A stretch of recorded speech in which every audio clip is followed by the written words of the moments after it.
अनेक जण केवळ रील्स करण्यासाठी किंवा हटके काहीतरी मला वेगळं करायचंय, एक नवीन डेस्टिनेशनला जायचंय, अशा मोहात जातात त्या ठिकाणी. त्यातून असे अनेक अपघात सह्याद्रीमध्ये आम्ही अनुभवतो. या अवलांचमध्ये इतका मोठा अवलांच, ह्याच्यामध्ये ज्या टीम आज रोटेशनला वर गेले ते कोणी जगणार नाही. आणि अचानक उजव्या बाजूचा एक पर्वत आहे नुपसे म्हणून आहे, तर त्या पर्वतावरनं खूप मोठ्या प्रमाणात हिमप्रपात म्हणजे अवलांच खाली येताना दिसला. आता संपलं, आता काही होऊ शकत नाही. इथे अतिशय जीवघेणा प्रसंग आहे हा. प्रत्येकाने साहस केलं पाहिजे, निसर्गात गेलं पाहिजे आणि ते करून काय मिळतं तर आपण स्वतःला खूप वेगळ्या पद्धतीने समृद्ध करतो.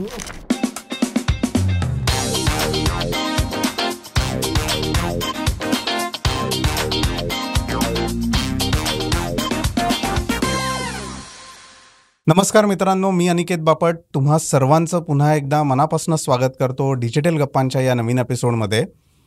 मित्रांनो, आपण माउंट एव्हरेस्टबद्दल बऱ्याच वेळेला ऐकतो. त्याच्यावर अतिशय कमी लोकांनी सक्सेसफुली मोहिमा सर केलेल्या आहेत, एक्सपिडिशन्स सर केलेली आहेत. पण त्याच्या मागची जी तयारी आहे, त्याच्या मागचे जे कष्ट आहेत आणि त्याची जी पूर्वतयारी आपण ज्याला म्हणतो त्याच्याविषयी आणि त्याच्या अनुभवांविषयी बोलण्यासाठी आणि त्यांच्याशी आपण मनसोक्त गप्पा मारण्यासाठी आज आपल्याकडे जे गेस्ट आलेले आहेत, आपण म्हणू शकतो हिमालयाच्या कुशीत रमणारा माणूस म्हणजेच सर्वांचे लाडके मिस्टर उमेश झिरपे सर, अर्थात मामा. आपण त्यांना वेळ वाया न घालवता भेटूयात आणि चालू करूयात आजच्या गप्पांना.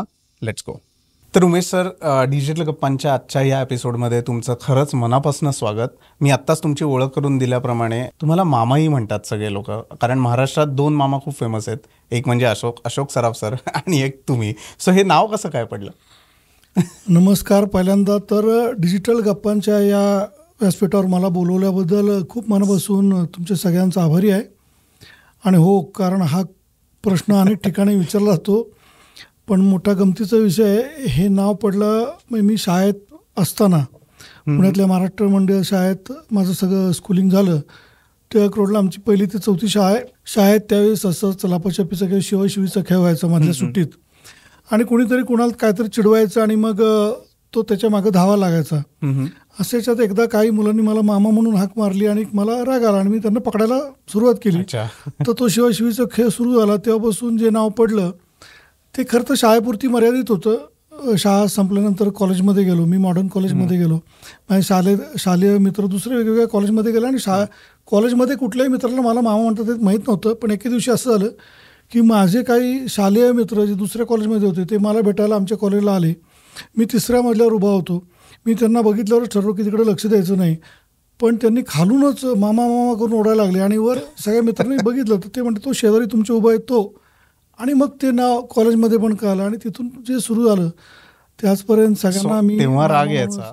पण आता काय तुमची प्रतिक्रिया? छान वाटतंय. म्हणजे मामा म्हणलं तर एक वेगळी जवळीक आहे. असं वाटतं की बघा, आपण सुद्धा आपला जो सख्खा मामा असतो, मग तो वयाने किती मोठा असला तरी आरेतुरेमध्येच असतो, पण तरीसुद्धा त्याच्याबद्दल आदर असतो. तर असं एक वेगळं या सगळ्या प्रवासात मला पण जाणवतं हे नातं की माझे जे सहकारी आहेत, गिर्यारोहक सहकारी आहेत, आम्ही एक्सपिडिशन लावतो, ते वयाने खूप लहान असले तरी पण ते माझ्या खूप वेगळ्या पद्धतीने जवळ असतात आणि एक चांगलं असं ते वातावरण त्याच्यामुळे तयार होतं. बरोबर. सो आत्ता मी इंट्रोडक्शनमध्ये सांगितल्याप्रमाणे आपण आज वेगवेगळ्या विषयांवर बोलणार आहोत. माउंट एव्हरेस्टबद्दलची तुमची सगळ्यात मोठी नागरी मोहीम आपण ज्याला म्हणतो, जी तुम्ही त्या मोहिमेचे नेते म्हणून इथे आलेला आहात रिप्रेझेंट करण्यासाठी, आणि त्याचे अनुभव पण ऐकणार आहोत. हिमालयन रेंजेसमध्ये असंख्य कठीण शिखरं आहेत जी तुम्ही आपण जेव्हा भेटलो होतो आणि आपण जेव्हा बोललो याच्याविषयी तेव्हा तुम्ही आम्हाला सांगत होतात, तर त्याच्याविषयी बोलणार आहोत. आणि ओव्हरऑल कसे ह्याच्या रिलेटेड पैसे जमवलेत आणि किती कष्ट पडले ही मोहीम सक्सेसफुल करण्यासाठी, या सगळ्याविषयी आपण आज गप्पा मारणार आहोत. बट सुरुवात मला करायची आहे गिर्यारोहण या अतिशय बेसिक टॉपिकपासून, कारण बऱ्याच लोकांना हा शब्द माहिती आहे. सामान्य लोकांमध्ये गिर्यारोहण म्हणजे काय तर सह्याद्रीच्या पर्वतरांगांमध्ये सुट्टीला ट्रेकिंग करणं, राईट. पण तुमच्यासाठी गिर्यारोहणाचा खरा अर्थ काय आणि ह्याची डेफिनेशन किती डीप आणि किती मोठी आहे? खरं आहे, गिर्यारोहण हा एक खूप मोठा विषय आहे तसं पाहिलं तर. पण आपल्याकडे काय होतं, सहज लोक ट्रेकिंगला भटकंतीला गेलं तरी लोक म्हणतात गिर्यारोहण करायला गेला किंवा तो गिर्यारोहक आहे. असं ज्यावेळेस घडतं की कुठंतरी एखादा पर्यटक पडतो अवघड ठिकाणी दरीमध्ये किंवा कुठल्या किल्ल्यांवर काहीतरी आता आपण पाहतोय अनेक वेळा सध्या अपघात होत आहेत, त्याच्या बातम्या येतात. आणि मग पहिल्या पानावरती बातमी येते की गिर्यारोगाचा दरीत पडून मृत्यू किंवा गिर्यारोग घसरला. ते वाचून माझ्यासारख्या अनेक गिर्यारोगांना खूप वाईट वाटतं. आणि मी वारंवार समाजामध्ये अनेक ठिकाणी सांगण्याचा प्रयत्न करतो की गिर्यारोग ही जी डेफिनेशन आहे किंवा गिर्यारोग कुणाला म्हणावं, तर परिपूर्ण असं सर्व प्रकारचं तंत्र कौशल्य गिर्यारोहणातनं ज्याला जमतं तो गिर्यारोग. म्हणजे गिर्यारोहणाच्या डेफिनेशनमध्ये भटकंती किंवा ट्रेकिंग ही त्याची सुरुवात आहे गिर्यारोहणातली. एखादी व्यक्ती ट्रेकिंग करायला लागली की त्याची भटकंतीची ती सुरुवात झालेली असते. आणि मग त्याच्या पुढे जाऊन प्रस्तारारोहण म्हणजे रॉक क्लाइम्बिंग हे अजून थोडं वेगळं आहे. म्हणजे कुठल्याही कड्यावरती सुळक्यांवरती चढाई करायची असेल तर त्यासाठी काही वेगळं तंत्र आहे, काही कौशल्य त्यासाठी लागतं, काही साधनांचा वापर करावा लागतो. आणि ते सगळं केल्यानंतर ते जमू शकतं सरावानंतर.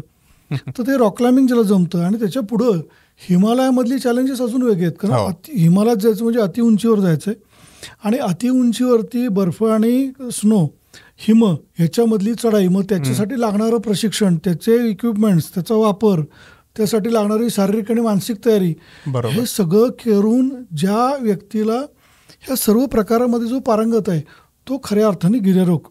मी काय असं म्हणतो, मी तबला वाजवायला शिकलो आणि मी 2 परीक्षा दिल्या किंवा 4 परीक्षा दिल्या तर मला कोणी उस्ताद म्हणत नाही. उस्ताद झाकीर हुसेन कधी म्हणतात, जेव्हा ते त्या पदापर्यंत पोहोचल्यानंतर त्यांना ती पदवी दिली आहे. तसंच गिर्यारोहकाच्या बाबतीत आहे.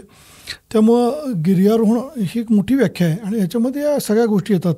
पण भटकंती ही कॉमन आहे, ट्रेकिंग हायकिंग अनेक जण करत असतात. बरोबर. नाही, आणि आता आपण बघतोय ना सध्या सोशल मीडियामुळं आपल्याला इतक्या न्यूज वारंवार ऐकायला येतात. शनिवार रविवार जास्त प्रमाण असतं या गोष्टीचं की जे जेनझी क्राऊड आहे आपण म्हणूयात किंवा आत्ताचे जे यंग क्राऊड आहे ते रील्स, त्याच्यानंतर इंस्टाग्राम स्टोरीज या सगळ्यासाठी किंवा फेसबुक स्टोरीज असतील या सगळ्यासाठी म्हणून सॅटर्डे संडे असं ट्रेकिंगचे बेत आखतात आणि त्याच्यातनं काही ना काहीतरी घडत असतं, दुर्दैवी घडत असतं मी म्हणेन. तर हे कुठेतरी थांबलं पाहिजे, राईट? सो याच्यासाठी काय सांगाल? होय, तू म्हणतोयस ते अगदी बरोबर आहे की आत्ता अलीकडे या 4-5 वर्षात जसं हे सोशल मीडिया या बाकी सगळ्या गोष्टी सुरू झाल्या त्यानंतर खूप मोठ्या प्रमाणात आत्ता म्हणजे ते एकच कारण नाही आहे, लोकांकडे पैसे पण येऊ लागलेत, अनेक गोष्टी आहेत. तर अनेक ठिकाणी आपण पाहतो शनिवार रविवार सुट्टीच्या दिवशी विकेंडला, आता तर अगदी वीकडेजमध्ये सुद्धा अनेक गडकोट किल्ल्यांवरती, दऱ्याखोऱ्यांवरती, धबधब्यांपाशी मोठ्या प्रमाणात गर्दी होऊ लागली. बरोबर. मला असं काय वाटतं की सह्याद्रीतला हा सगळा निसर्ग, आपल्या महाराष्ट्रातले गडकोट किल्ले हे सगळ्यांनी जरूर पाहिले पाहिजे. त्यासाठी अवश्य गेलंच पाहिजे. बरोबर. कारण ते पाहणं, तिथं जाणं हे खूप नितांत नुसतं सुंदर नाही तर आपल्या मनाला उभारी देणार आहे. पण हे सगळं करत असताना काही गोष्टींचं भान ठेवलं पाहिजे. कारण आपण जेव्हा या सगळ्या गोष्टी करतो तेव्हा तिथं जाऊन आपल्याला थोडं साहस करावं लागतं. कारण सगळे अवघड ठिकाणं आहेत. बरोबर. आणि हल्ली काय झालंय, बऱ्याच वेळा असं दिसतं की या सगळ्याची कुठलीही पूर्वतयारी न करता, अभ्यास न करता अनेक जण केवळ रील्स करण्यासाठी किंवा हटके काहीतरी मला वेगळं करायचं आहे, एक नवीन डेस्टिनेशनला जायचं आहे, अशा मोहात जातात. त्या ठिकाणी काहीतरी मग तिथं जाऊन फेसबुक लाईव्ह करायचं आचरटपणा करतात आणि त्यातून तू म्हणतोस असे अनेक अपघात, बरोबर, विशेषतः पावसाळ्याच्या 4-5 महिन्यात सह्याद्रीमध्ये आम्ही अनुभवतो. आणि यामध्ये अनेकांचे जीव पण जातात, प्राण जातात. ते खरं दुर्दैव आहे. पण यासाठी अवेअरनेसचं काम मोठ्या प्रमाणात अनेक संस्था करतायत, शासनाकडनं पण चालू आहे आणि प्रयत्न करतोय आम्ही सगळे की याला कुठेतरी पायबंद बसावा. त्यासाठी काही उपाययोजना करण्याचं काम चालू आहे. करेक्ट. मला ह्या डिस्कशनमधनं एकच वाटतं की अनुभव घ्या, ट्रेकिंग करा, फक्त ते फिजिकल ॲक्टिव्हिटी म्हणून त्याच्याकडे बघा, जेणेकरून तुमचा त्याच्यातनं हा एक स्पोर्ट्सचा भागसुद्धा नक्कीच आहे. ॲडव्हेंचर स्पोर्ट्सच्या बाबतीतही आपण बोलणारच आहोत. तर हे सगळं करताना काळजी घ्या, फोटो भरपूर काढा, पण काळजी घेऊन काढा. अगदी बरोबर. राईट. सो आता आपण येऊयात सगळ्यात महत्त्वाच्या टॉपिककडे.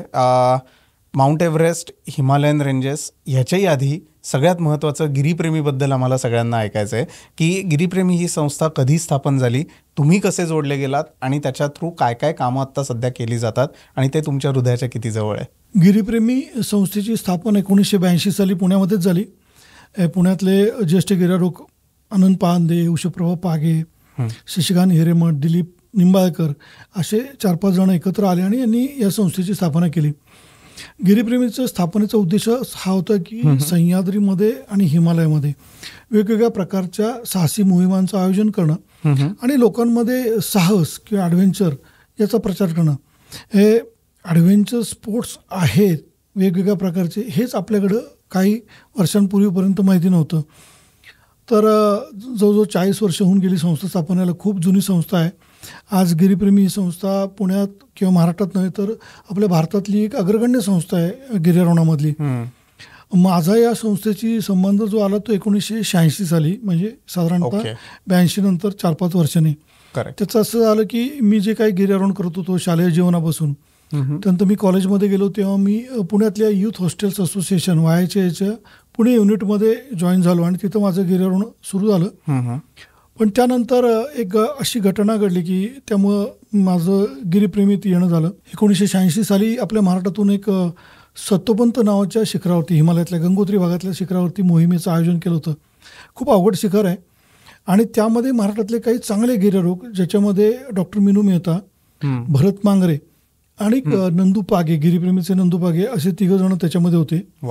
दुर्दैवानं त्या शिखराच्या सुरुवातीला बेस कॅम्प ज्या ठिकाणी तळ छावणी लावली होती त्या ठिकाणी एके दिवशी रात्री एक खूप मोठा ॲव्हलांच म्हणजे हिमप्रपात झाला आणि ती 3घंही गिर्यारोहक आणि त्यांच्याबरोबरचा एक शेर्पा असे 4 जणांचा मृत्यू झाला. तर असं व्हायचं की गिरीप्रेमीचे आनंद पाळंदे जे आहेत त्यांच्याकडं अनेक वेळा मी जात येत असे.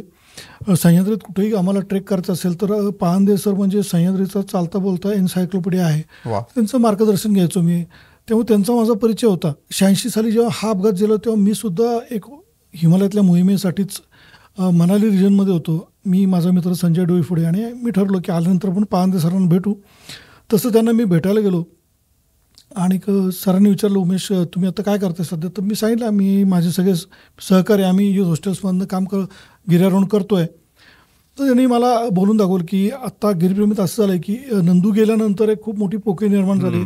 खूप चांगलं साहित्य गिर्यारोहणाचं इथं आहे, पण करणारं असं कोणी नाही आहे. तर तुम्हाला जर यायचं असेल तर अवश्य तुम्ही येऊ शकता गिरीप्रेमीत. ते ऐकल्यावर खरंच एक म्हणजे घटना खूप दुर्दैवी होती ती.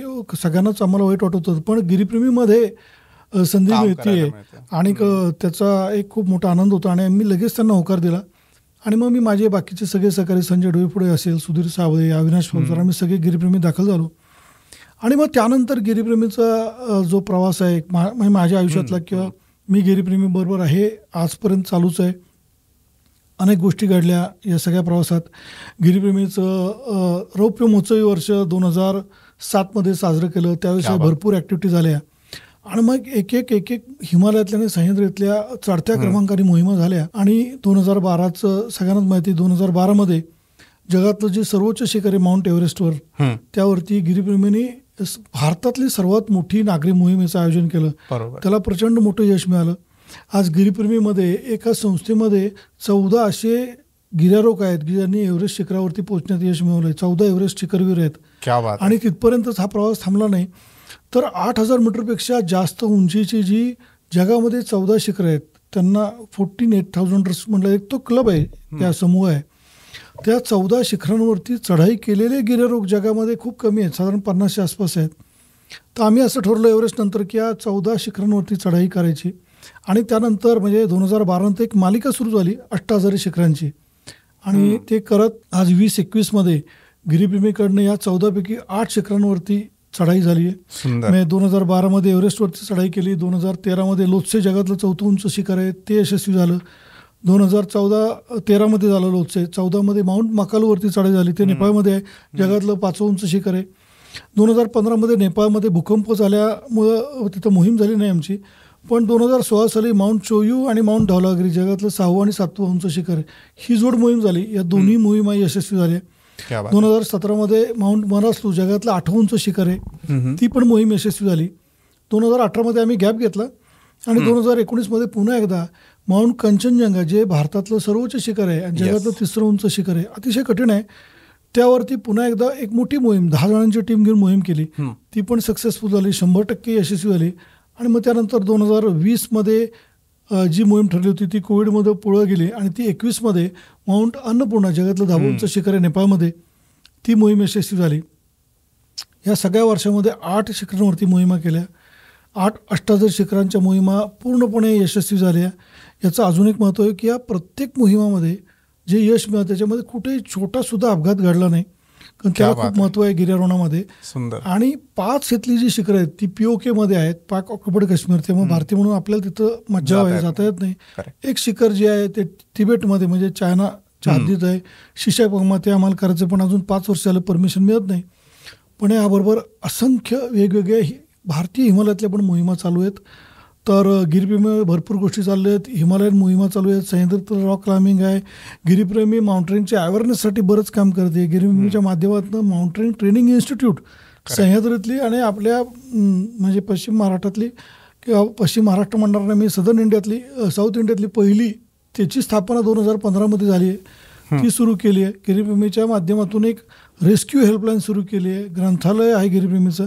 अनेक उपक्रम गिरीप्रेमीतून चालू आहेत. सुंदर. म्हणजे मी तुम्हाला हे सांगणारच होतो की गिरीप्रेमीच्या जेवढे काही आता पुढचे कामाच्या रिलेटेड फ्लायर्स असतील किंवा त्याचं डॉक्युमेंटेशन असेल हे आपण डिस्क्रिप्शनमध्ये टाकणारच आहोत, किंवा त्याच्या रिलेटेड तुम्ही जे ट्रेनिंग देता ॲडव्हेंचर स्पोर्ट्सच्या रिलेटेड किंवा ट्रेकिंगच्या रिलेटेड, ह्या सगळ्याची माहिती आपण व्हिडिओच्या माध्यमातून किंवा पोस्टर्स आणि फ्लायर्सच्या माध्यमातून लोकांपर्यंत पोहोचवणारच आहोत. थोडंसं तुम्हाला मागे घेऊन जातो परत. जेव्हा तुम्ही म्हटलात की माउंट एव्हरेस्टवरची सगळ्यात मोठी नागरी मोहीम होती, तर ही नागरी मोहीम जेव्हा डिसाईड झालं की आपण माउंट एव्हरेस्ट सर करण्यासाठी जाऊयात, तेव्हापासनं ते आत्तापर्यंत हा जो प्रवास आहे हा थोडक्यात आम्हाला सांगू शकाल का?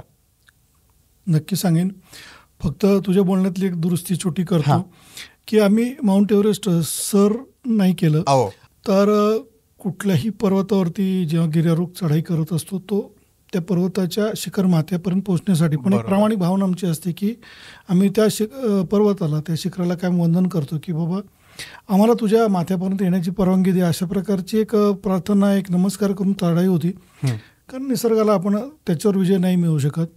पण खरंच गिर्यारोहण करत असताना गिरीप्रेमीच्या माध्यमातून अनेक मोहिमा पूर्वी झाल्या. आणि फक्त गिरीप्रेमी नाही, आपल्या देशात सह्याद्रीमध्ये अनेक संस्था, अनेक गिर्यारोहक गिर्यारोहणासारख्या साहसी क्रीडा प्रकारामध्ये गेली 60-70 वर्ष कार्यरत आहेत. पण तरीसुद्धा सामान्य लोकांना गिर्यारोहण किंवा हे ॲडव्हेंचर काय आहे याची जास्त कल्पना नाही, अशी जाणीव आम्हाला झाली. आणि ती मला विशेषतः खूप प्रकर्षाने 2007 झाली. म्हणजे असं झालं की 2007 हे गिरीप्रेमीचं रौप्य महोत्सवी वर्ष होतं आणि म्हणून भरपूर वेगवेगळ्या ॲक्टिव्हिटीज प्लॅन केल्या होत्या. त्यातली मोठी ॲक्टिव्हिटी होती किंवा आपण ज्याला म्हणून कसा अध्याय होता तो होतं माउंट शिवलिंग या शिखराची चढाई. माउंट शिवलिंग हे आपल्या भारतीय हिमालयामध्ये गंगोत्री परिसरात असलेलं अतिशय देखणं शिखर आहे आणि खूप अवघड आहे, टेक्निकली खूप साऊंड आहे. म्हणजे त्याच्यावरती चढाई सोपी नाही आहे. जगभरातल्या गिर्यारोहकांना त्या माउंट शिवलिंगच्या चढाईने भुरळ घातली आहे आणि त्यावरती आपण चढाई करायची आणि रौप्य महोत्सवी वर्ष साजरं करायचं असं आम्ही ठरलं. आणि ते झालंय. ते खूप अवघड होतं, त्याच्या सगळ्यात मी जात नाही. पण इतकं अवघड शिखर पहिल्यांदा भारतीय नागरी मोहिमेने यशस्वी केलं आणि ते शिखर चढाई करून पुण्यात जेव्हा आम्ही परत आलो आणि वेगवेगळ्या ठिकाणी त्याचे स्लाईड शो चालू होते. त्या काळात व्हिडिओ नव्हते, स्लाईड शो होत होते. असाच एका स्लाईड शो झाला आणि तो स्लाईड शो संपल्यानंतर उपस्थित असलेल्या एका माझ्या ओळखीच्या परिचयाच्या व्यक्तीने मला जेव्हा सांगितलं, त्यांच्या भावना जेव्हा मला कळाल्या, तर तेव्हा मला कळालं की अजूनही एवढं स्लाईड शो दाखवून इतकं कामगिरी काय काय झाली हे माझ्या सगळ्या गिर्यारोहकांनी लोकांपर्यंत मांडूनसुद्धा त्या महिलेने मला सांगितलं की अरे तुमच्यातला जो गेला आहे माउंट शिवलिंगवरती तो गिर्यारोहक आणि माझाही जावंही परवा हिमालयात जाऊन आला चारधामच्या यात्रेला, असं त्या महिलेला ते दोघंही एका प्लॅटफॉर्मवरच दिसले. खूप वाईट वाटलं की अरे म्हणजे मला काही खूप आदर आहे किंवा मला खूप छान वाटतं. कोणी सांगितलं की मी हिमालयात जाऊन आलो, मग ते कोणत्याही कारणासाठी असू दे, मग ते धार्मिक कारण असेल, पर्यटन असेल, इतर कामासाठी असेल, गिर्यारोहण असेल, हिमालय पाहणं, हिमालयात जाणं खरंच खूप वेगळं आहे. पण मला वाईट वाटलं की त्यांचा जावई ज्या उंचीवर गेला होता चारधाम यात्रेला ते त्याच्यापेक्षा जास्त उंचीवर आमच्या शिवलिंग शिखराचं तळ छावणी होती, बेस कॅम्प होता कितीतरी उंचावर. आणि त्याच्यानंतर ती इतकी अवघड चढाई की ज्याच्यावर प्रचंड धाडस करून आमचे गिर्यारोहक पोहोचले. तरी अजून लोकांना माहीतच नाही नेमकं काय. मग मी ठरलो की आपण आता असं काहीतरी करायचं की ज्याच्यामुळे आपल्या खेळाचं ब्रँडिंग करायचं. आणि मग ते ब्रँडिंग करायचं काय करायचं, तर मग माझ्या डोक्यात एव्हरेस्ट आलं आणि मग मी एव्हरेस्टचा ध्यास घेऊन अक्षरशः पछाडलो गेलो आणि मी माझ्या संस्थेमध्ये हा विषय मांडला 2008 पण ते सगळं घडत व्हायला 2011 म्हणजे 2011 साली आम्ही अधिकृतपणे महाराष्ट्रात गिरीप्रेमीच्या माउंट एव्हरेस्ट मोहिमेची घोषणा केली आणि तयारी सुरू केली. एव्हरेस्टचा सगळाच प्रवास तू आत्ता जरी म्हटलं की थोडक्यात सांगा तरी खूप कठीण आहे, कारण ही मोहीम खरंच खूप वेगळी झाली. फक्त चढाईच्या पलीकडं ती एक चळवळ झाली होती महाराष्ट्रामध्ये. त्यावरती एक विस्ताराने मी पुस्तक लिहिलं आहे, गोष्ट एका दिवसाची, माउंट एव्हरेस्ट म्हणून, समकालीन प्रकाशनचं आहे. त्याच्यामध्ये अगदी विस्तृतपणे लिहिलं आहे की त्या मोहिमेची पूर्वतयारी, त्यासाठी लागणारा निधी कसा गोळा झाला, प्रत्यक्ष मोहिमेचे मध्ये जे काय अनुभव आले, काय काय घटना घडल्या, या मोहिमेतले सदस्यांचं सिलेक्शन कसं केलं तेही खूप इंटरेस्टिंग आहे, त्यांच्या कुटुंबियांचा पाठिंबा, तिथं काय काय घडलं, आणि मग मोहीम झाल्यानंतर काय काय झालं, हे सगळं मी त्याच्यात मांडलं आहे. तसंच या मोहिमेवरती आम्ही खूप चांगली मराठी आणि इंग्लिशमध्ये शॉर्ट फिल्म पण केली आहे. ती पण गिरीप्रेमीच्या यूट्यूब चॅनलवरती आहे. मी लिंक नक्की टाकतो. हो, नक्की. त्याच्यामध्ये केला प्रयत्न. पण अनेक गोष्टी या मोहिमेत घडल्या. अगदी शॉर्टमध्ये किंवा थोडक्यात सांगायचं झालं तर या मोहिमेचं जे बजेट होतं 2011मध्ये आम्ही जेव्हा जाहीर केली, त्या मोहिमेचं बजेट होतं तेव्हा 3.25 कोटी. आता टोटल 13 जण प्रत्यक्ष चढाईमध्ये भाग घेणार होते, 7 जण मदतीला होते, असा मोठा संघ होता, आणि गिरिप्रेमीतले सगळे मध्यमवर्गीय कुटुंबातले. त्यामुळं असं आम्हाला जाणवायला लागलं की अरे एक वेळ असं झालं की आपण माउंट एव्हरेस्टवरती चढाई नक्की करू, इतकी आपण सक्षम आहोत, इतकी आपण फिजिकल अँड मेंटली प्रिपरेशन चालू आहे, पण त्या पैशाचं काय? कारण 3.25 कोटी रुपये हे आम्हाला एव्हरेस्टपेक्षा अवघड वाटायला लागलं होतं. कारण ते जमवताना जी दमछाक लागली तर ती खूप वेगळी होती. पण खूप काही गोष्टी घडल्या, आणि तुला सांगतो की समाजाने इतकं भरभरून या मोहिमेला दिलं की या मोहिमेतला 80% निधी हा सामान्य लोकांकडून आला. म्हणजे आमच्याकडे डाटा आहे 25,000 लोकांनी या मोहिमेला अगदी 5 रुपयापासून 5 लाख रुपयापर्यंत मदत केली, आणि ही मोहीम उभी राहिली. म्हणजे त्यातल्या 1-2 गोष्टी फक्त सांगतो. एकदा असं झालं की मोहिमेच्या बातम्या सातत्याने येत होत्या, वेगवेगळे इव्हेंट चालू होते मोहिमेच्या प्रचारासाठी, आणि एकदा असा एक मला फोन आला की एक महिलेने सांगितलं की मला तुम्हाला पैसे द्यायचे आहेत. खरं तर मामा म्हणले पैसे तुमच्या ऑफिसला आणून द्यायचे आहेत, मी वाचते तुमच्या मोहिमेला पैसे कमी पडतात असं समजलं, आणि मला द्यायची इच्छा आहे, पण माझी अवस्था अशी नाही की तिथं येऊन पैसे देईन, तर तुम्ही कोणाला तरी पाठवाल का? म्हणलं अगदी नक्की पाठवतो. आणि मग मी त्यांना विचारलं की त्यांचा फोनवर पत्ता विचारला, तर त्यांनी जो पत्ता सांगितला तर अगदी त्याच्याजवळ त्याच भागात. त्यावेळेस मी योगायोगाने मी आणि भूषण हर्षे माझ्या टीममधला आम्ही दोघं होतो. मी म्हटलं आत्ता आलं तर चालेल का? ते म्हणले जरूर या. आम्ही दोघं तिथं गेलो. जेव्हा त्या पत्त्यावर पोचलो, त्या घरात पोचलो, त्यावेळेस समोरचं दृश्य बघून आम्ही म्हणजे अगदी स्तब्ध झालो. आम्हाला काय कळत नव्हतं काय बोलावं, कारण ती व्यक्ती, ती जी महिला होती ती, त्याच्या कमरेखालचा सगळा भाग बँडेजमध्ये होता, कुठला तरी भयंकर असा आजार त्यांना झाला होता, त्यांच्या शेजारी एक नर्स उभी होती, पण त्यांनी सांगितलं नाही तुम्ही योग्य ठिकाणी आलात, मीच तुम्हाला फोन केला आहे. आणि त्यांनी आमच्या हातात एक चेक ठेवला, तो पाहिला तर 1 लाख रुपयाचा चेक लिहून दिला होता. तर आम्ही म्हटलं आम्हाला काय सुचत नव्हतं काय बोलावं, तर ते म्हणले अजिबात तुम्ही संकोच करू नका, मला जो काही आजार आहे तो खूप वेगळा आजार आहे, माझ्याकडे पैसे आहेत म्हणून उपचार चालू आहे, तो बरा होणार नाही, पण मी त्यातलेच पैसे वाचून तुम्हाला दिलेत, आणि अजून लागले तर सांगा, पण तुम्ही तुमच्या मोहिमेत कुठं कॉम्प्रोमाइज करू नका, कमी दर्जाचं काही इक्विपमेंट घेऊ नका. आणि त्या महिलेने आम्हाला नंतर अनेक वर्ष मदत केली. अट एकच होती, माझं नाव कोणाला सांगायचं नाही. एक व्यक्ती असं आली की एक व्यक्ती आमच्या ऑफिसला गिरिप्रेमीच्या संध्याकाळी आली, आणि त्यांनी सांगितलं की मला तुम्हाला पैसे द्यायचे आहेत, माझ्या तरुण मुलाचं नुकतंच निधन झालं अपघाती, आणि तो ट्रेकिंगची त्याला खूप आवड होती. आमच्या तिथल्या कार्यकर्त्यांना समजेना काय करायचं, हे पैसे घ्यायचे का नाही, कारण त्यांनी सांगितलं मी ते दशक्रियाचे सगळे विधी रद्द केले आणि ते सगळे पैसे इथं द्यायचे आहेत. मला फोन आला, मी सांगितलं तुम्ही ते पैसे जरूर घ्या, कारण त्यांना जर असं वाटतं नक्की की हे पैसे इथं दिल्यामुळं त्यांच्या मुलाच्या आत्म्याला शांती मिळणार आहे, तर त्यांचा आदर करा. एक मुलगी, मुग्धा नावाची मुलगी आहे, तिला IT मध्ये नोकरी लागली. पहिला पगार ही मुलगी गिरिप्रेमीमध्ये घेऊन येऊन तिने एव्हरेस्टला दिला. खरं तर पहिला पगार मिळाला की आपण आईवडिलांकडे देतो, देवापुढे ठेवतो, पण ही मुलगी सगळा पगार घेऊन तिने इथं दिली. असे अनेक गोष्टी घडल्या, आणि खूप मोठा निधी या मोहिमेला सामान्य लोकांकडनं उभा राहिला, निधी उभा राहिला. प्रत्यक्ष मोहीम सुरू झाली. भारताच्या त्यावेळेसच्या महामहिम राष्ट्रपती प्रतिभाताई पाटील यांच्याकडून या मोहिमेला भारतीय तिरंगा प्रदान केला गेला. दिल्लीला तो कार्यक्रम राष्ट्रपती भवनामध्ये झाला, आणि प्रत्यक्ष 60 दिवसाची मोहीम सुरू झाली. ती मोहिमेमध्ये अनेक गोष्टी घडल्या की असे प्रसंग झाले की जेव्हा अगदी आमच्या अख्खी टीम एकदा ते मारता मारता वाचली. इतक्या मोठ्या ॲव्हलांचमध्ये ती सापडली होती हिमप्रपातामध्ये, पण सुदैवाने सगळे वाचले. परत वेळाभावी सगळं सांगणं शक्य नाही, पण अनेक गोष्टी घडल्या मोहिमेमध्ये, त्या पुस्तकात आणि फिल्ममध्ये आहेत. पण या सगळ्यावरती मी असं नाही म्हणणार मात करू शकलो नाही, पण काय मला माहीत नाही, पण या सगळ्यातून सुद्धा एवढा मोठा संघ असताना सुद्धा 19 मे 2012 या दिवशी माझ्या संघातल्या 8 जणांना एव्हरेस्टच्या शिखर माथ्यावर पोहोचण्याचं यश मिळालं आणि 8 वेळा भारताचा तिरंगा आणि महाराष्ट्राचा भगवा एव्हरेस्टवरती फडकला. क्या बात आहे. म्हणजे भारतीय गिर्यारोहणात हा इतिहास घडला की एका दिवशी आजपर्यंत कुठल्याही भारतीय संघाने एका दिवशी इतक्या मोठ्या प्रमाणात एव्हरेस्टवरती जाण्यात यश मिळवलं नाही. आपल्या सगळ्यांना माहिती आहे एव्हरेस्टवरती मानवाने 1920 सालापासून चढायला सुरुवात केली. ब्रिटिश गिर्यारोहक जॉर्ज मॅलरी आणि त्यांचा सहकारी यांनी सुरुवात केली.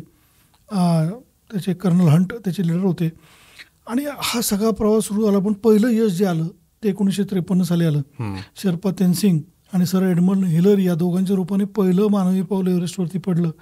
आणि त्यानंतर पहिली भारतीय मोहीम जी सक्सेसफुल झाली, यशस्वी झाली, ती 1965 ती भारतीय सैन्य दलाची होती. कॅप्टन एम एस कोहली त्याचे नेते होते. बरोबर.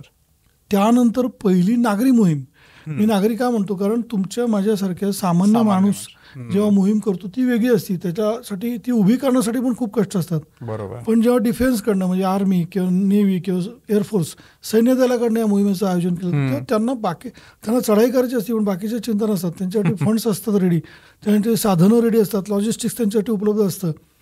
तर पहिली भारतातली जी मोहीम एव्हरेस्ट होती ती 65 साली आर्मीने केली. पण पहिली नागरी मोहीम त्याचा प्रयत्न 1992 साली झाला, तोही आपल्या पुण्यातून झाला.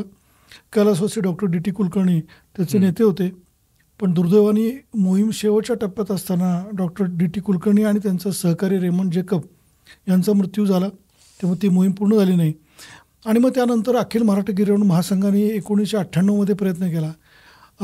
छत्रपती शिवछत्रपती पुरस्कार विजेत्या गिर्यारोहक ऋषिकेश यादव त्यांच्या नेतृत्वाखाली ती मोहीम झाली. आणि पहिलं आपलं मराठी पाऊल हे 98 साली पडलं. सगळ्यांना माहिती सुरेंद्र चव्हाण आणि लवराज धरमसक्तू हे दोघांनी एव्हरेस्टवरती चढाई केली. पण ती पण चढाई नॉर्थमध्ये म्हणजे तिबेट साईडने झाली. पण पैसे कमी जमले होते. सुरेंद्र चव्हाण पण गिरीप्रेमीचाच आमचा सदस्य आहे. आणि त्यानंतर म्हणजे 98 नंतर 2012 पर्यंत खूप मोठा गॅप होता. काही संस्थांनी प्रयत्न केले पण त्या मोहिमा होऊ शकल्या नाहीत. आणि त्या केवळ निधीअभावी, म्हणजे आपल्या महाराष्ट्रात अनेक सक्षम गिर्यारोहक आहेत, निधीची अडचण होती. आम्ही सगळ्यांनी मोठ्या प्रमाणात प्रयत्न केले आणि ही 12 सालची मोहीम झाली आणि खूप मोठं यश या मोहिमेला मिळालं. हां, कारण तुम्ही आता जेव्हा निधीचा विषय काढला तेव्हाच डोक्यात माझ्या एक प्रश्न म्हणजे उद्भवला की तुम्ही 2 ते 3 वेळा म्हटलात की 80% निधी हा एका सामान्य माणसाकडनं आणि तुमच्या आमच्यासारख्या व्यक्तींकडनं घडला आणि 20% हा कॉर्पोरेट करेक्ट. कारण त्यावेळेस कॉर्पोरेट सेक्टरमधून ह्या विषयच माहीत नव्हता, एवढा पाठिंबा नव्हता. आज चित्र नक्की बदललं आहे. आज अनेक कंपन्या स्पॉन्सरशिपसाठी पुढे येऊ लागल्या आहेत. आज चित्र बदललं आहे. म्हणजे 2012 अक्षरशः सांगतो, 2012 हा भारतीय गिर्यारोहणात या मोहिमेमुळे टर्निंग पॉईंट झाला. Turning point. तोपर्यंत 8000 शिखरांवरती आपण जाऊ शकतो हा कॉन्फिडन्स लोकांमध्ये नव्हता. पण गिरीप्रेमीच्या मोहिमेने तो कॉन्फिडन्स भारतातल्या अनेक गिर्यारोहकांना दिला आणि त्यामुळे नंतर अनेक गिर्यारोहकांनी अष्टहजारी मोहिमांना, एव्हरेस्ट आणि इतर अष्टहजारी मोहिमांना सुरुवात केली आणि स्पॉन्सरशिप पण लोकांना मिळू लागलेत. बरोबर. पण जेव्हा सामान्य लोकांपर्यंत जेव्हा तुम्ही पोहोचलात, आता तर गिरीप्रेमीचं नाव हे बरंच मोठं आहे.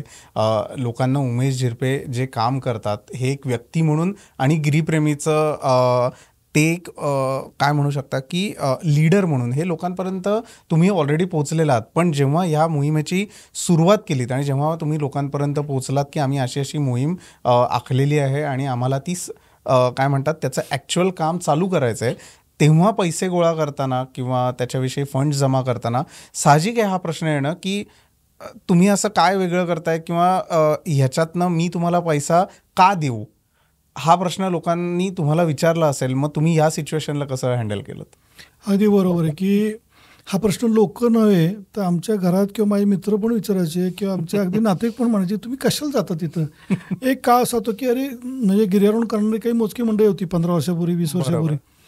लोक म्हणजे तुम्हाला शनिवारावर काही उद्योग नाही का, कशाला तुम्ही धड पडता तिथं, अवघड ठिकाण जाता, जीव धोक्यात घालता आणि मग पाटता झडता आणि सांगता परत असं झालं काय मिळतं तुम्हाला या उचापती करून, अशा प्रकारचा एक दृष्टिकोन समाजामध्ये होता. तेव्हा 2012 साली हा प्रश्न होताच लोकांपुढं आणि त्याचं उत्तर आम्हाला द्यायचं होतं हे आम्हाला माहिती होतं आणि त्याची पण एक वेगळी तयारीच आम्ही केली होती. आणि साहजिक आहे तू म्हणतो असंच की लोक विचारत होते की आम्ही तुम्हाला सपोर्ट का करायचा, तुम्हाला का पैसे द्यायचे. आज समाजात अनेक प्रश्न आहेत बरोबर. आणि तुम्ही तिथं जाणार, झेंडे लावणार, परत जीव धोक्यात घालणार आणि तुम्हाला आम्ही पैसे द्यायचे एवढे, ते कशासाठी, याच्यातनं काय मिळणार? पण याचं उत्तर आम्ही देऊ शकलो वेगवेगळ्या कार्यक्रमाच्या माध्यमातून, मोहिमेच्या आधीसुद्धा. कारण आम्हाला असं काय वाटतं की गिर्यारोहण जेव्हा गिर्यारोहण करतात आणि साहस करतात, धाडस करतात आणि काही ती अचिव्हमेंट करतात, तर त्याच्यानंतर त्यांचे जे अनुभव असतात ते येऊन जेव्हा ते सांगतात लोकांपर्यंत, त्याच्यातून अनेकांना एक वेगळ्या प्रकारची ऊर्जा मिळते, एक चैतन्य मिळतं. म्हणजे थोडक्यात मी सांगतो की जसं एखादा सैनिक हा सैन्य दलात जातो आणि तो जेव्हा सैन्य दलात जातो त्या ठिकाणी काही पराक्रम करतो आणि तो जेव्हा परत येतो, मग तो काही साधा सैनिक असेल, म्हणजे तो काही कर्नल असला पाहिजे, कुठला रँक होल्डर असला असं नाही, तो कुणी असू दे, पण तो जेव्हा येतो आणि समाजामध्ये त्या गोष्टी त्याचे अनुभव जेव्हा सांगतो, तेव्हा त्याचं सगळे शब्द ऐकणं, त्याचे अनुभव ऐकणं, त्याच्याकडे पाहणं, हे सुद्धा लोकांसाठी खूप वेगळं असतं, अनेकांना ते स्फूर्ती देणारं असतं. तर आम्हाला सुद्धा अशा प्रकारचा अनुभव येतो की गिर्यारोहक जेव्हा लोकांशी संवाद साधतात, लोकांना त्यांनी जे साहस केलेलं त्या गोष्टी सांगतात, त्या स्टोरीज सांगतात आणि लोकांपुढं हे सगळं सादरीकरण करतात, तेव्हा अनेक जण ह्याच्यातून प्रभावी होतात. आणि मला वाटतं ह्याच्यातून एक संदेश खूप मोठा होतो की प्रत्येकाने साहस केलं पाहिजे, निसर्गात गेलं पाहिजे आणि ते करून काय मिळतं तर आपण स्वतःला खूप वेगळ्या पद्धतीने समृद्ध करतो, आपली पर्सनॅलिटी आपण घडवतो, आपल्यामध्ये एक वेगळा कॉन्फिडन्स निर्माण होतो. ह्या गोष्टी खूप आवश्यक आहेत. तर हा संदेश याच्यातून द्यायचा होता समाजाला आम्हाला की गिर्यारोहण म्हणजे काय. तर गिर्यारोहण ही जी जीवनशैली आहे, साहस करणं, त्याच्यातून काय मिळतं, साहस केल्यानंतर व्यक्तीमध्ये कसा बदल होतो, त्या व्यक्तीची पर्सनॅलिटीच टोटल चेंज होती, स्वतःबद्दलचाच कॉन्फिडन्स वाढतो, स्वतःच्या क्षमता त्याला अजून पूर्णपणे उमगतात, स्वतःमध्ये किती क्षमता आहेत, आपण किती चांगल्या प्रकारे काम करू शकतो हे नाही तो उमगत नाही. तर हे माहिती करून घेण्यासाठी स्वतःला काहीतरी त्यासाठी कृती करणं आवश्यक असतं. आणि म्हणून आम्हाला काय वाटतं की गिर्यारोहण ही खूप चांगली कृती आहे त्यासाठीची, त्यासाठीचं चांगलं माध्यम आहे. आणि हे जेव्हा आम्ही लोकांना वेगवेगळ्या प्रकारे सांगत होतो, मला वाटतं ते लोकांपर्यंत पोचला तो संदेश की होय, अरे यांच्या मोहिमेला आपण सपोर्ट केला पाहिजे, हे जे काही करतायत ह्याच्यातून जाणारा संदेश हा समाजासाठी खूप वेगळा आहे.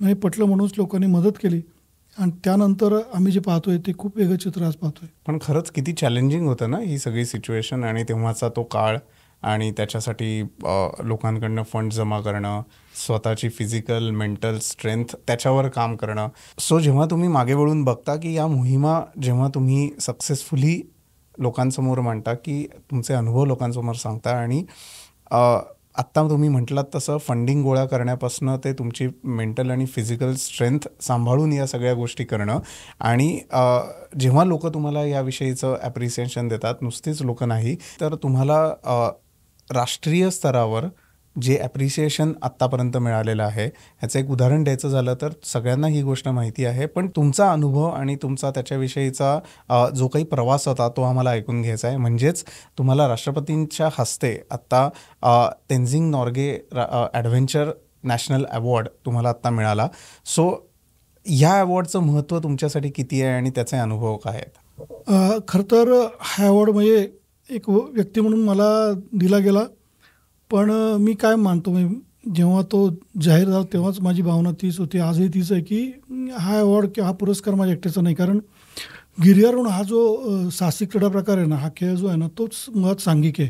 म्हणजे याच्यासाठी एक टीम लागते. कुठल्याही शिखर माथ्यावर जेव्हा आम्ही पोहोचतो, आमचा गिर्यारोहक पोहोचतो, त्यावेळेस तो फक्त एकटा नसतो. अगदी बेसकॅम्पपासून पुण्यापासून सुद्धा त्या सगळ्या मोहिमेला मदत करणारे लोक, बेसकॅम्प सांभाळणारा, वरती चढाईमध्ये प्रयत्न करणारा अनेक जणं त्याच्यामध्ये जेव्हा काम करतात, तेव्हा तो जो गिर्यारोहक टॉपला बसतो तो यशस्वी होतो. त्यामुळे तो एक पूर्णपणे सांघिक असा साहसिक क्रीडा प्रकार आहे. त्यामुळं हा पुरस्कारसुद्धा आम्हा सगळ्यांचा, गिरप्रेमींचा आहे, सगळ्यांचाच आहे तो. पण नक्कीच खूप आनंद झाला जेव्हा पुरस्कार जाहीर झाला, खूप समाधान वाटलं यासाठी की ॲडव्हेंचर स्पोर्ट्समध्ये आयुष्य घालवताना, काम करताना आम्ही जी धडपड करत होतो की पहिलं तर हा काय खेळ आहे, ह्याचे फायदे काय आहेत, हा समाजापर्यंत हे पोचवायचं होतं आम्हाला. त्याच्यासाठी आम्ही प्रयत्न करत होतो, ते पोचू लागलं होतं. पण ते पोचू असं जसं कुठल्याही गोष्ट चांगल्या पद्धतीने वाढण्यासाठी त्याला लोकाश्रय आणि राजाश्रय किंवा दोन्ही गोष्टींची आवश्यकता असते, तसं या पुरस्कारामुळं एक शासन मान्यता, राजमान्यतासुद्धा या खेळाला मिळालेली आहे नक्की. आणि त्यामुळे अजून चांगल्या प्रकारे काम करण्याचं बस आम्हा सगळ्यांनाच आलं आहे की सगळ्यांनाच. म्हणजे गिरिप्रेमीमध्ये आज आपल्या राज्याचा जो शिवछत्रपती पुरस्कार आहे, जो स्पोर्ट्समधला हायेस्ट अवॉर्ड आहे. तर आज गिरीप्रेमीमध्ये आजपर्यंत माझ्यानंतर अजून 3 जणांना म्हणजे 4 शिवछत्रपती पुरस्कार मिळालेले गिर्यारोहक आहेत. त्यामुळं असे सगळे जे पुरस्कार असतात, आमचे आनंद पांदे संस्थापक आहेत, उषप्रभा पागे यांना जीवनगौरव अवॉर्ड आहे, गिरमित्र जीवनगौरव अवॉर्ड त्यांना मिळालेले आहे. तर हे सगळे पुरस्कार नक्कीच जे काम आम्ही सगळेजण करतो आहे ते काम अजून चांगल्या पद्धतीने करण्यासाठी प्रेरणा देणारे असतात असं मला वाटतं. नक्कीच खूप छान वाटलं ज्यावेळेस प्रत्यक्ष राष्ट्रपती भवनामध्ये तो पुरस्कार घ्यायला मी गेलो. माझे कुटुंबियाबरोबर होते. तो क्षण वेगळा होता. कारण त्याची रिहर्सल्सपासून सुरुवात होते की कुठे बसायचं, कुठे उभं राहायचं, कशा पद्धतीने अवॉर्ड स्वीकारायचं, ही तयारी आणि तो जो पिरियड होता जेव्हा तुम्हाला पहिला फोन कॉल किंवा ईमेल आला असेल की असा असा अवॉर्ड जाहीर झाला आहे, तेव्हापासून ते अवॉर्ड हातात मिळेपर्यंत तो क्षण कसा होता? हे सगळंच वेगळं होतं. मी असा दुपारी ऑफिसमध्ये माझे काम करत होतो. काम करत असताना मला अचानक एक फोन आला आणि त्यांनी सांगितलं, मी दिल्लीतून बोलतो आहे, यूथ आणि स्पोर्ट्स मिनिस्ट्रीमधून अंडर सेक्रेटरी बोलत होते, की ते म्हणाले तुम्हाला असा पुरस्कार जाहीर झाला आहे आणि तुमचा ईमेल आय डी ताबडतोब पाठवा, आम्हाला तुम्हाला मेलवरती ते ऑफिशियली कळवायचं आहे. बरोबर. ते ऐकल्यावर खरं तर मेल येईपर्यंत मी कुणाला बोललो नाही. म्हणलं काय आपण ऐकलं काय ते बरोबर आहे का? आणि नंतर मेल आली. मेल आल्यानंतर ऑफिशियली कळालं. तोपर्यंत माध्यमांपर्यंत पण ती बातमी गेली होती. आणि खूपच छान वाटलं. प्रत्यक्ष पुरस्कार घेण्यासाठी ज्यावेळेस मी दिल्लीत गेलो त्यावेळेस तो अनुभव पण खूप वेगळा होता. कारण या सगळ्याची खूप चांगली तयारी सगळ्यांकडनं घेतली गेली.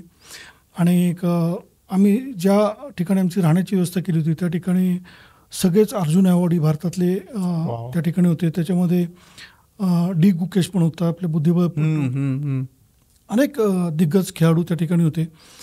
तर या सगळ्यांबरोबर रोज गप्पा होत्या. त्या 3-4 दिवस आम्ही एकत्र होतो. आम्ही सगळे एकत्र बसनी राष्ट्रपती भवनात जायचो. पुरस्कार सोहळा जो होणार होता त्याची तंतोतंत सेकंद टू सेकंद अशी रिहर्सल 2 दिवस आधी करून घेतली गेली आमच्याकडनं. कसं उभं राहायचं, किती पावलं चालायचं, राष्ट्रपतींकडे कधी बघायचं, राष्ट्रपतींना नमस्कार कधी करायचा, त्यांच्यापाशी गेल्यावर त्यांच्या जवळ जायचं नाही, पायाखाली वाकून पडायचं नाही. त्यांनी सांगितलं तसं केलं तर ते त्यांच्या जीवाला धोका आहे असं धरलं तुम्हाला त्या ठिकाणी लगेच सुरक्षा रक्षक अडवतील. अशी कुठलीही वेगळी कृती करायची नाही. राष्ट्रपतींनी पुरस्कार हाताला दिल्यानंतर फोटोसाठी कसं बघायचं, या सगळ्या गोष्टी. नंतर पुरस्कार कार्यक्रम झाल्यानंतर तुम्ही कुठं जाऊन चहा घ्यायचा, चहा पान स्नॅक्स असं ठेवलं होतं. राष्ट्रपतींबरोबर गप्पा होणार होत्या, प्रत्येक जागा ठेवली होती, ग्रुप फोटो कसा काढायचा, या सगळ्या गोष्टी रिहर्सलमध्ये. आणि ते खूपच सगळं वेगळं होतं. आणि प्रत्यक्ष पुरस्काराचा सोहळा तर खूपच शानदार झाला. त्या दिवशी रात्री खुद्द क्रीडामंत्री आपले देशाचे माननीय मांडवे साहेब आणि एक राज्य क्रीडामंत्री रक्षाताई खडसे त्यासुद्धा उपस्थित होत्या. आणि एक वेगळा सोहळा होता. तो खूपच शानदार असतो तो सोहळा. त्याचं वर्णन करणंच खूप सुंदरच आहे ते. आणि एका मराठी माणसाला जेव्हा असा पुरस्कार मिळतो तेव्हा तमाम महाराष्ट्रातल्या मराठी लोकांचं ऑफकोर्स तो सगळ्यांसाठी डेडिकेटेड केलेला असतो आणि सगळ्यांचा तो पुरस्कार असतो. तर आमचंही तेवढं ऊर भरून येतं आणि अभिमान वाटतो की राष्ट्रपतींच्या हस्ते असा पुरस्कार मिळालेला आहे. सो सगळ्या महाराष्ट्रातल्या मराठी बांधवांच्या तर्फे आणि डिजिटल गप्पांच्या टीमतर्फे तुमचे मनापासनं काय म्हणू शकतो मी, कॉंग्रॅच्युलेट करतो मी तुम्हाला आणि अभिनंदन करतो की हा अवॉर्ड तुम्हाला मिळाला. आणि असे विविध अवॉर्ड वेगवेगळ्या लोकांकडनं, वेगवेगळ्या मान्यवरांकडनं तुम्हाला मिळत राहोत हीच इच्छा आहे. तर भागाच्या शेवटाकडे आपण आलेलो आहे. तर हे काही सामान आपल्यासमोर आत्ता तुम्ही बेसिकली ठेवलेलं आहे जे ट्रेकिंगसाठी आणि एक्सपिडिशनसाठी, मोहिमांसाठी आपण वापरतो. तर त्याच्याविषयी आम्हाला माहिती द्या की कुठलं टूल कशासाठी वापरलं जातं. गिर्यारोहणामध्ये बऱ्याच प्रकारची साधनं वापरली जातात, इक्विपमेंट्स आहेत. म्हणजे रॉक क्लाइम्बिंगसाठी बर्फामध्ये कडक जो बर्फ असतो त्याच्यासाठी काही वेगळे असतात. हिमामध्ये वापरण्याची अशी असंख्य आहेत. आता या ठिकाणी काही मोजकी इक्विपमेंट्स मी आणली आहेत. मी तुम्हाला मदत करतो. तर दाखवतो मी. हे जे आहे त्याला फिगर ऑफ 8 किंवा याला डिसेंडर म्हणलं जातं. ह्याचा प्रामुख्याने उपयोग आहे तो रॅपलिंगसाठी किंवा एखाद्या कड्यावरनं उतरण्यासाठी, लवकर जलद गतीने उतरण्यासाठी केला जातो. तो जर दोर दिला तर मी दाखवतो की साधारणतः आपण पाहिला असेल तर हा जो लूप हा जो आहे तो गिर्यारोहकाच्या कमरेला जे हार्नेस असते त्यामध्ये खोका असतो कॅरेबिनर, तर त्याच्यामध्ये हे असतं आणि अशा पद्धतीने ह्यांनी हळूहळू तो एकदम स्पीड न येता स्लो स्पीडमध्ये गिर्यारोहक खाली येऊ शकतो उतरण्यासाठी कड्यावरनं. अगदी 90 डिग्रीला उतरता येतं खाली सरळ.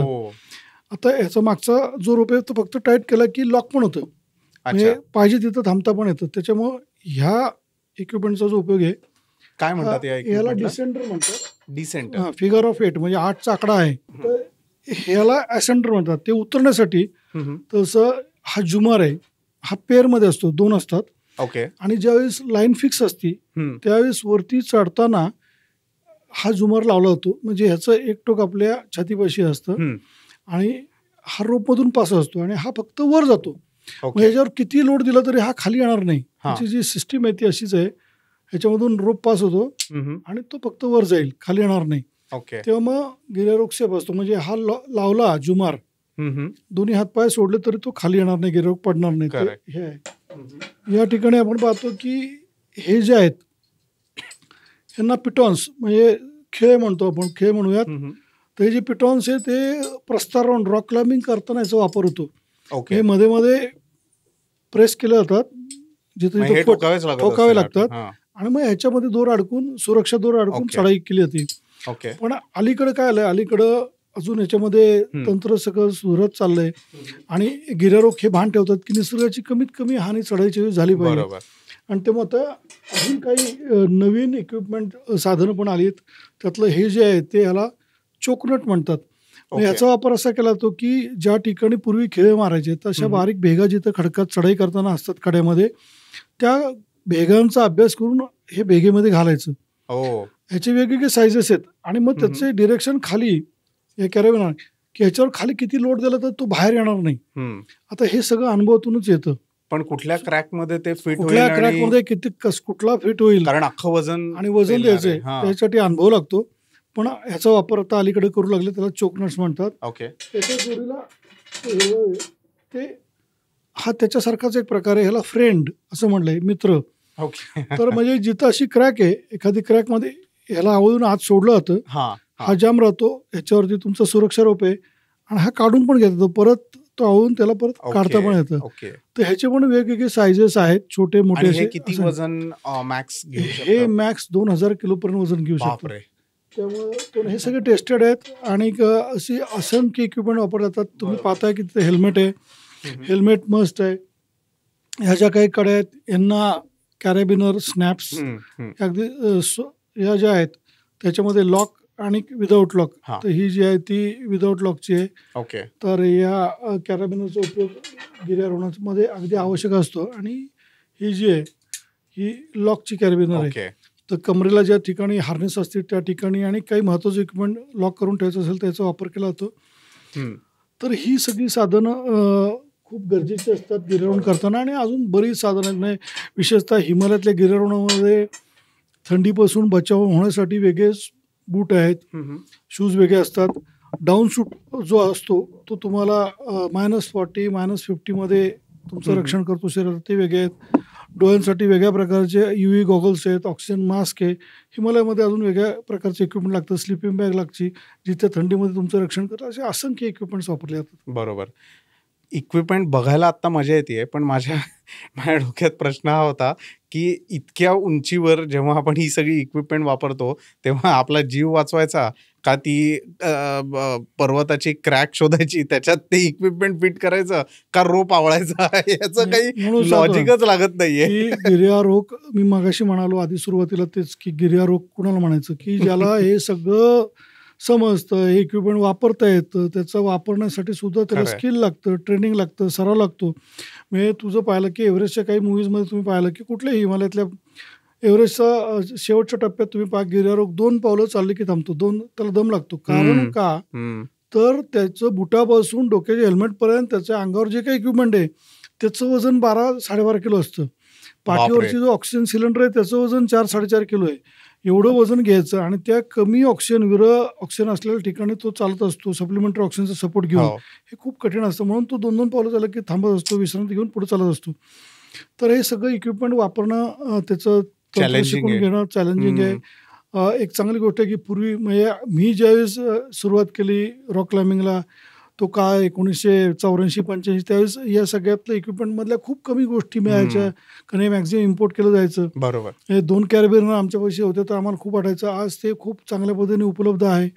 अजून चांगली बाब म्हणजे यातलं आत्ता बऱ्याच गोष्टी आपल्या देशात पण त्याचं उत्पादन सुरू झालं आहे, मॅन्युफॅक्चरिंग आत्मनिर्भर आपण या बाबतीतही वा वा. होत चाललो आहोत. तर तेही चांगली गोष्ट आहे. पण असं अनेक प्रकारचे इक्विपमेंट वापरत गेले. बरोबर. पण ॲक्च्युली एक खूप इंटरेस्टिंग प्रश्न आत्ता माझ्या डोक्यात आहे, की आपण म्हणजे इन्क्लुडिंग मी डॉक्युमेंटरीज आपण बघतो, की बरेच असे पर्वत आहेत, बरेच असे पर्वत रांगा म्हणू शकतो आपण. त्याच्यातलं एक उदाहरण द्यायचं झालं तर कैलास पर्वत, की ज्याच्यावर डॉक्युमेंटरीजमध्ये आपण ऐकतो, की त्याच्यावर लोकं तो पर्वत चढत नाहीत, कारण त्याच्यामध्ये चढायला गेल्यानंतर नखं लवकर वाढतात किंवा एजिंग बेसिकली लवकर होतं. हे कितपत खरं आहे? आणि आता कैलास पर्वताबद्दल असं बऱ्याच गोष्टी आपण पाहतोय समाज माध्यमांतर वाचायला मिळतात, ऐकायला मिळतात, पण तसं नाही आहे की कैलास पर्वत हा खरं तर सगळ्यांनाच माहिती आहे. आपण सगळी हिंदू धर्मामध्ये, जैन धर्मामध्ये आणि बुद्धिझममध्ये हे खूप पवित्र पर्वत म्हणून त्याला मान्यता आहे पहिल्यापासून. हजारो वर्ष झाली. प्राचीन काळापासून अशी लोकांची भावना आहे, श्रद्धा आहे की हे कैलास पर्वत म्हणजे प्रत्यक्ष भगवान शंकराचं घर आहे, वस्तीस्थान आहे आणि बरोबर. त्यांचा तिथं वास आहे. त्यामुळं ह्याचा आदर केला जातो. ह्याच्यावरती गिर्यारोहक मोहिमा करतच नाहीत आणि बंदी पण आहे. कैलास पर्वत हा पूर्णपणे तिबेटमध्ये म्हणजे चायनाच्या ताब्यात आहे. तर ह्या सगळ्या धर्मामध्ये म्हणजे हिंदू, जैन, बुद्धिझममध्ये कैलासाचं महत्त्व खूप वेगळं आहे. म्हणजे फक्त कैलासाचं दर्शन घेतलं तरी मोक्ष मिळाला, अशा प्रकारचं एक भाविकांमध्ये श्रद्धा आहे आणि त्यासाठी लोकं जात असतात. तो पवित्र पर्वत आहे आणि फक्त कैलासच नाही, तर कैलास तर आहेच आहे. पण हिमालयामध्ये असे अनेक हिमशिखरं आहेत की जी पूजनीय आहेत, की ज्यांना देवता म्हणून पूजलं जातंय बरोबर. आणि त्यामुळे त्या पर्वतांवरती शिखर चढाई केली जात नाही. त्याच्या टॉपवरती गिर्यारोहक जाऊन पाय ठेवत नाही किंवा काही ठिकाणी तर बंदीचं आहे. मग त्यातलं एक उदाहरण सांगायचं झालं, कंचनजुंगा जे शिखर आहे, जे त्याचा काही भाग, निम्मा भाग भारतामध्ये सिक्कीम राज्यात आहे, निम्मा भाग नेपाळमध्ये. तर आपल्याकडे जो भाग आहे, तर त्या ठिकाणी त्या पर्वताच्या खालच्या भागात लेप्चा नावाचे तिथले स्थानिक आदिवासी आहेत. तर त्यांच्यामध्ये त्या लेप्चा जमातीमध्ये या पर्वताला देवते समान मानले, देवी म्हणून त्याची मान्यता, पूजा केली जाते आणि त्यामुळे भारतीय बाजूनी या पर्वतावरती चढाईसाठी बंदी आहे. Okay, okay. असेच अनेक पर्वत आहेत की ज्यावरती आम्ही गिर्यारोहक सुद्धा जातात. तर पर्वताच्या प्रत्यक्ष शिखरावरती पाय न ठेवता 2-5 फूट खाली थांबतात, पूजा करतात आणि परत येतात. आणि हे सगळे पर्वत हिमालयातले हे देवता म्हणून ठिकठिकाणी पूजले जातात. तेव्हा असं आहे, तेव्हा अशा गोष्टी आहेत. पण ते बाकीच्या ज्या गोष्टी तसं काही घडत नाहीये. असे काही प्रवाद आहेत. यतीबद्दल पण सांगितलं जातं की हिमालयात मला अनेक जण विचारतात तुमचं काय म्हणणं आहे यतीबद्दल. म्हणलं आता म्हटलं मी काय सांगणार, पण ती एक संकल्पना जी काय आहे म्हणजे अरे असं आहे की 60 वर्ष एका परदेशी व्यक्तीने गिर्यारोहकाने घालून आपल्या आयुष्यात त्याने करोड रुपये खर्च केलेत यतीला शोधण्यात, पण यती सापडला का तर नाही. पण अजूनही अशी दुसरी बाजू आहे. म्हणजे जी कांचनजंगा मोहीम आम्ही केली 2019मध्ये, तर कांचनजंगाच्या परिसरामध्ये जे छोटे मोठे ग्लेशियर्स, हिमनद्या आहेत, त्यातल्या अजूनही 100पेक्षा जास्त हिमनद्या अशा आहेत की जिथं अजूनही मानवी पाऊल पडलं नाही. बापरे. तो तुम्ही म्हणू शकता तिथं यती असू शकेल. अशा गोष्टी आहेत, पण नाही आहे यती. ती एक लोकांची कल्पना आहे. बरोबर. सो आता माउंट एव्हरेस्ट बद्दल तुम्ही एवढं सगळं सांगितलं की ही मोहीम सुरुवात कशी झाली आणि तिथे तिरंगा रोवण्यापर्यंतचा तुमचा सगळा प्रवास आणि अनुभव एका थोडक्यात तुम्ही आता आम्हाला एक्सप्लेन केलात. पण मला असं तुम्हाला विचारायचं आहे आत्ता की असं कधी एका मोमेंटला वाटलं का की आता संपलं, आता काही होऊ शकत नाही, इथे अतिशय जीवघेणा प्रसंग आहे हा, तर असा प्रसंग काही तुमच्या त्या मोहिमेच्या दरम्यान घडला का की जो आत्ता तुम्हाला आठवतोय आणि सांगावासा वाटतोय? प्रसंग तर सगळेच आठवतात. म्हणजे आजही माझ्या डोळ्यापुढं प्रत्येक गोष्ट काल घडल्यासारखी आहे. खरंय. कारण ती मोहीम मी म्हटलं तसं खूपच वेगळी होती. पण नक्की एक प्रसंग सांगतो. मला आजही तारीख आठवती. 27 एप्रिलचा दिवस होता. 27 एप्रिल 2012. एव्हरेस्टवरती आमचे रोटेशन्स चालू होते. म्हणजे काय असतं की एव्हरेस्ट मोहीम जी सुरू होती, अनेकांना वाटतं की आम्ही तिथे गेलो की चढाई सुरू करतो आणि टॉपला, तर असं नसतं. एव्हरेस्टचा बेस कॅम्प जो आहे तोच मुळात 17,500 फुटांवरती आहे. तिथं पोहोचण्यासाठी 75 किलोमीटर आपल्याला चालायला लागतं. मग तो ट्रेक आहे 9 दिवसाचा ट्रेक करून तिथं पोहोचायचा आणि मग 17,500 फुटांवरती किमान 40 ते 45 दिवस राहायला लागतं. त्या अल्टिट्यूडला 40-45 दिवस राहणं ही सुद्धा एक मोठी कसोटी आहे. तिथं सुद्धा काही जणांचा मृत्यू होतो. आणि मग त्यानंतर 17,500 फुटांपासून 29,000 फुटांपर्यंत जायचं. तर तो ऑक्सिजन अजून विरळत जातो. तर यासाठी आपलं मानवी शरीर जे आहे ते त्याच्यासाठी तिथं रुळलं पाहिजे, खरं ॲकोमोडाईज झालं पाहिजे. यासाठीची प्रोसेस करण्यासाठी आम्ही खालीवर करत असतो. म्हणजे पहिल्या टप्प्यात आम्ही बेस कॅम्पवरून कॅम्प 1ला जातो, 1 दिवस राहतो, खाली येतो. दुसऱ्या टप्प्यात बेस कॅम्पवरून कॅम्प 1ला जाऊन 1 दिवस राहतो, मग कॅम्प 2ला राहतो, खाली येतो. अशा रोटेशन्स करत असतो. आणि मग तिसऱ्या टप्प्यात कॅम्प 3ला जाऊन खाली यायचं आणि त्यानंतर वेदर विंडोची वाट पाहायची आणि समिट पुश करायचं फायनल. असं सगळं नियोजन असतं. तर अशाच रोटेशन आमच्या चालू होतं आणि आम्ही सेकंड रोटेशन करत होतो. त्यावेळेस आम्हाला बेस कॅम्पवरून कॅम्प 1ला जाऊन राहायचं होतं आणि कॅम्प 1 नंतर 2ला जाऊन राहायचं आणि खाली यायचं, असं नियोजन होतं. आम्ही ते सुरू केलं. आम्ही कॅम्प 1ला जाऊन राहिलो. आता कॅम्प 1 नंतर दुसऱ्या दिवशी आम्ही जेव्हा कॅम्प 2च्या दिशेने निघालो, त्या दिवशी सकाळी साधारण एक 9-9:15चा सुमार होता. आमचे सगळा संघ कॅम्प 2च्या दिशेने निघाला होता. कॅम्प 2च्या दिशेने जाताना मी, माझ्या टीममधला रुपेश खोपडे, चेतन केतकर आणि आमचा शेर्पा, आम्ही चौघं थोडं पुढे होतो आणि एक 15-20 मिनटं मागे आमची सगळी बाकीची टीम होती. आम्ही चाललो आहे, खूप छान वेदर होतं आणि अचानक उजव्या बाजूचा एक पर्वत आहे, नुपसे म्हणून आहे, 7,000 मीटर उंच पर्वत आहे. तर त्या पर्वतावरनं खूप मोठ्या प्रमाणात हिमप्रपात म्हणजे ॲव्हलांच खाली येताना दिसला. सुरुवातीला असं झालं की तो ॲव्हलांच आम्ही प्रत्यक्ष लाईव्ह पाहतोय, हे आमच्यासाठी खूप वेगळं होतं आणि आम्ही एक्साइट झालो आणि आम्ही ओरडलो, अरे तो बघ ॲव्हलांच आपल्या समोर होतो, डोळ्यासमोर. आत्तापर्यंत आपण फिल्ममध्ये बघितला होता, पुस्तकात पिक्चर बघितलं होतं, आज दिसतोय, पटकन फोटो काढू. त्यावेळेस आमचा जो शेर्पा बरोबर रणजी शेर्पा, तो ओरडला की तो म्हणला ते फोटो सगळं ठेवा, काही सेकंदामध्ये काही क्षणात तो आपल्यापाशी येणार आहे. तर त्यांनी सांगितलं आपण प्रत्येकजण जेवढ्या लवकर जमेल तेवढं खाली जमिनीवर झोपा, जिथं जमेल तिथं घट्ट पकडून राहा, आपल्या सॅक खाली टाका. आणि मग ते सगळ्यांनी ऐकलं. आम्ही सगळे जमिनीवर आडवे पडलो, सॅक धरल्या, एकमेकाला धरून खाली झोपलो. आणि त्यावेळेस तो संपूर्ण ॲव्हलांच म्हणजे असे खूप मोठे मोठे लोट बर्फाचे आमच्या अंगावर आले, स्नोचे. सगळेजण त्याच्या खाली गाडले गेलो. म्हणजे अक्षरशः सुनामीच्या लाटा येतात तसा प्रकार घडला. म्हणजे हे सगळं 40-50 सेकंद चालू होतं. काहीच कळत नव्हतं काय चाललं, आमच्या डोक्यावर सगळं बर्फ होतं. त्यावेळेस मी, चेतन केतकर माझ्या बरोबर होता, रुपेश माझ्या टीममधला, जे शेर्पा थोडे पुढे होते. चेतन मला म्हणलं, मामा घट्ट हात पकडून आम्ही दोघं पडलो होतो खाली जमिनीवर. मी चेतन म्हणलं एवढा मोठा ॲव्हलांच माझ्या आयुष्यात मी तर नाही बघितला. म्हटलं ह्याच्यातनं आज कोण जगेल असं वाटत नाही. तर म्हटलं असं काही बोलू नका, देवाचं नाव घेऊ आपण आणि घट्ट धरून राहा फक्त. तर त्याला खूप फोर्स पण असतो. आणि त्या ह्याच्यात एक 50-60 सेकंद झाल्यानंतर ते सगळं थंड झालं, शांत झालं. आम्ही उभं राहिलो. आधी विश्वास नव्हता की आपण आहोत. संपूर्ण शरीर बर्फाने, त्या स्नोनी, पावडर स्नोने भरलं होतं. एकमेकाला कॉल दिले. त्यावेळेस रुपेश ते सगळे जवळ आम्ही एकत्र आलो. मागं काय झालं याचा अंदाज घेतला, वॉकेटोकर बोललो, तेव्हा मागची लोकं पण एकत्र आली. त्यानंतर आमच्या लक्षात आलं की आमच्या एक 15-20 मिनटं पुढं दुसऱ्या टीमचा जो शेर्पा चालला होता, तर त्या शेर्पाला डोक्यात त्याच्या अंगावर मोठमोठे आईस ब्लॉक्स पडले होते, तो भयंकर जखमी झाला होता. त्याचा रेस्क्यू चालू झाला. आमच्या सुदैवानं आमच्या अंगावर जे काही पडलं होतं ते फक्त पावडर स्नो होतं.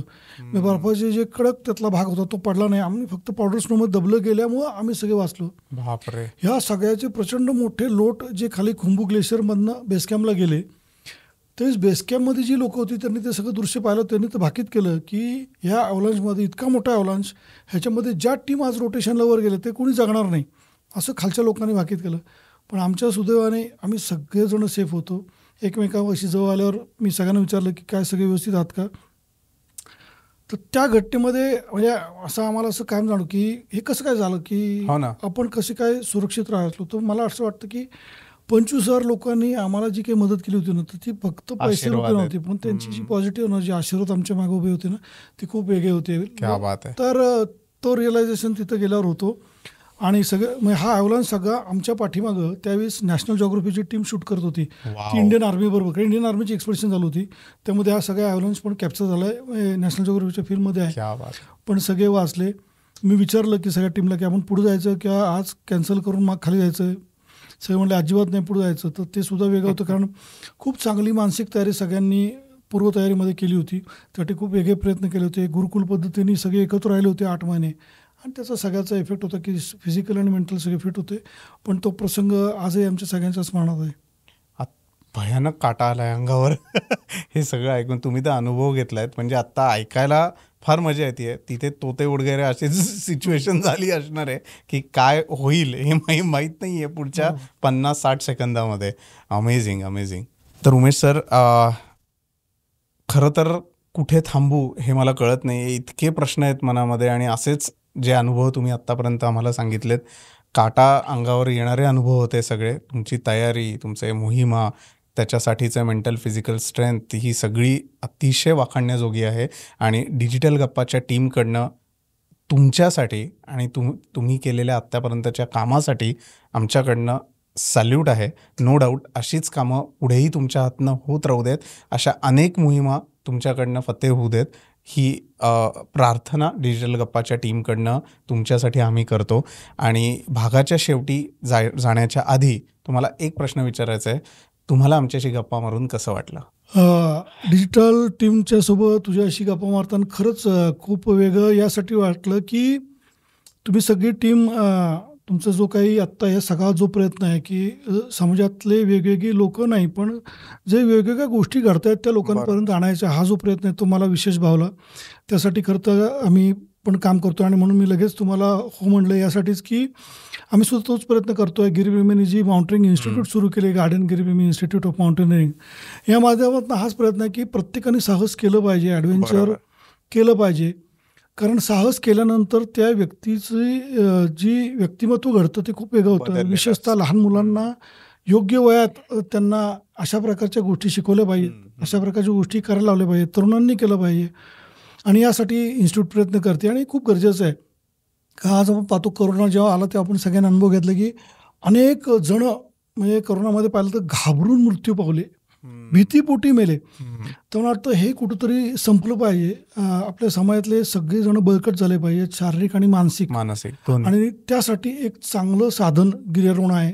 कारण हे गिर्यारोहण करण्यासाठी निसर्गात जायला लागतं आणि एकदा तुम्ही निसर्गात जाता, साहस करता, तर ही प्रचंड गोष्टी तिथं आहेत. त्या सगळ्या घेण्यासाठी आपली जोडी कमी आहे. तिथले प्राणी, पशु, पक्षी, तिथली माती, तिथला भूगोल, तिथला इतिहास, असंख्य गोष्टी निसर्गात आहेत. आणि साहस करताना याचा आनंद घेतला की माणूस बदलून जातो. स्वतःशी आत्मसंवाद निसर्गात गेल्यावर साधला जातो, तोही अत्यंत महत्त्वाचा आहे. तर हे सगळं करण्यासाठी जे आम्ही काम करतोय त्याच्यासाठी तुम्ही आज मला इथं बोलवलं, त्यामुळं नक्कीच खूप आनंद झाला आणि छान वाटलं. मी खूप तुमच्या सगळ्यांचे मनापासून आभारी आहे, धन्यवाद मानतो. आणि तुम्ही पण असंच वेगवेगळे उपक्रम करत राहा यासाठी सदिच्छा व्यक्त करतो. Thank you so much sir. Thank you so much for your kind words. Thank you so much.